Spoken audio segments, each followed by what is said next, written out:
आजच 2 वाजता पुणे येथे एक फार मोठा माझी लाडकी बहीण योजनेचा कार्यक्रम या तिघांच्या उपस्थितीमध्ये आहे।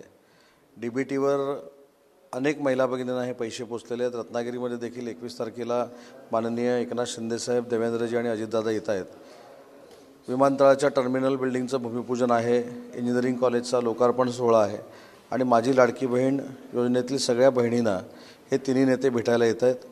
किमान 75,000 महिला या कार्यक्रमाला उपस्थित राहतील। जो कॉलेज लोकार्पणाचा सोहळा आहे त्याला 8 ते 10,000 विद्यार्थी उपस्थित असतील आणि सगळे उद्योजक आणि प्रतिष्ठित नागरिक यांच्या उपस्थितीमध्ये विमानतळाच्या टर्मिनल बिल्डिंगच्या भूमिपूजनाचा कार्यक्रम होईल।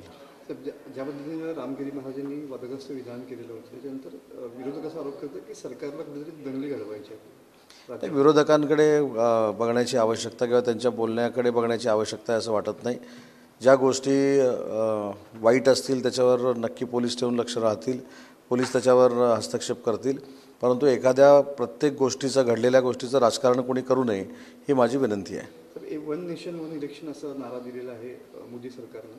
असं असताना सुद्धा महाराष्ट्रातल्या निवडणुका एकत्र होऊ शकल्या नाहीत, त्याची विरोधक या विरोधकांना कदाचित वाचता येत नसेल किंवा समजून घेण्याची कुवत नसेल। वन नेशन वन इलेक्शनसाठी कमिटी नेमलेली आहे आणि त्या कमिटीची अंमलबजावणी झाल्यानंतर वन नेशन वन इलेक्शन होणार आहे। आता कुठेही त्याची अंमलबजावणी त्या समितीच्या कुठच्याही अहवालाची कोणी सरकारने केलेली नाही। त्याच्यामुळे जम्मू काश्मीर आणि हरियाणाच्या जी निवडणुका होत्या ह्या महाराष्ट्राच्या अगोदर होत्या आणि महाराष्ट्राच्या निवडणुका या दोन्ही निवडणुकीच्या नंतर आहेत।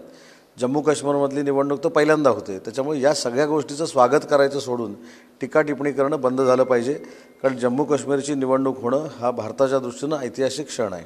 काल महाविकास आघाडीचा जो मेळावा झाला त्यावेळी उद्धव ठाकरे असं बोलले की मुख्यमंत्री पदाचा उमेदवार जाहीर करा, मी त्याला पाठिंबा देतो। पण त्याच्यानंतर हे पण बोलले ना, काँग्रेसचे प्रदेशाध्यक्ष बोलले हा अधिकार इथं बसून चर्चा करण्याचा नाही, हा नेते मंडळी निर्णय घेतील, त्या निर्णयाप्रमाणे होईल। त्याच्या प्रश्नाचं उत्तर त्यांनीच दिलं, त्यांच्या प्रश्नाचं उत्तर त्यांनीच दिलेलं आहे। म्हणजे महाविकास उद्धव ठाकरेंचं असं म्हणणं होतं की महाविकास आघाडीचा चेहरा मुख्यमंत्री म्हणून पुढे आणा, पण ते काय आणायला अजून तयार होत नाही। बरोबर ना, त्यांच्या मागणीला कशा पद्धतीनं काँग्रेसनं धुडकावलं आणि त्याला उत्तर कसं दिलं हे प्रदेशाध्यक्षानेच दिलेलं आहे ना, त्याच्यावर आम्हाला उत्तर विचारण्याची आवश्यकताच नाही। त्यांनी जे सुरुवातीला सहसा आधी शिवसेनेच्या पक्षप्रमुखांचं भाषण हे सुरुवातीला होते, पहिल्यांदाच आम्हाला सगळ्यांना बघायला मिळालं, ते खरं शेवटी व्हायचं, वंदनीय बाळासाहेबांचं शेवटी व्हायचं। त्याच्यामुळं पूर्ण काँग्रेसमय झालेली उभाट हा शिवसेना आहे आणि त्याच्यामुळं त्यांच्या प्रश्नाचं उत्तर प्रदेशाध्यक्षांनीच दिलेलं आहे की इथं बसून मुख्यमंत्रीपदाचा उमेदवार हा ठरवला जाणार नाही, ते नेते मंडळी निर्णय घेतील, आपण फक्त आधी सध्या निवडणूक लढवायची हे त्यांनीच सांगितलं आहे। त्याच्यामुळे त्यांच्या प्रश्नाचं उत्तर प्रदेशाध्यक्ष देतात हे एक फार मोठं गजब आहे।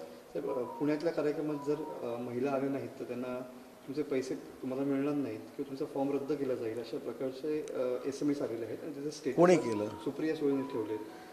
एक लक्षात ठेवा, हीच सगळी मंडळी अशा पद्धतीचे फेक तयार करतात मेसेजेस, कारण त्यांना एक कळलेलं आहे की ह्या योजनेमुळं आता सगळं राजकारणच संपलेलं आहे। त्याच्यामुळं सगळ्या बहिणींचा सरकारवर विश्वास आहे। पूर्ण महाराष्ट्रामध्ये हा माहोल आहे, मग तो कसा बिघडवायचा? आता असंच स्वतःचे स्टेटस तयार करायचे, स्वतःच टाईप करून कोणाला तरी हे पाठवायला सांगायचे। मला तर असं वाटतं की असे जे मेसेज गेलेले असतील किंवा तयार झाले असतील त्याची पोलिसांनी चौकशी केली पाहिजे। महायुतीच्या जागा वाटपासंदर्भात 15 ऑगस्ट म्हटलं होतं की यासंदर्भात चर्चा होऊ शकते, झाली ना चर्चा।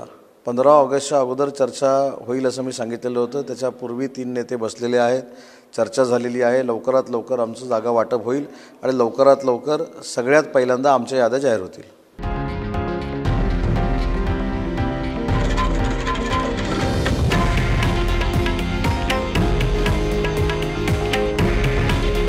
हे आहे देशातील नंबर 1 न्यूज नेटवर्क आणि आपण पाहत आहात TV9 मराठी।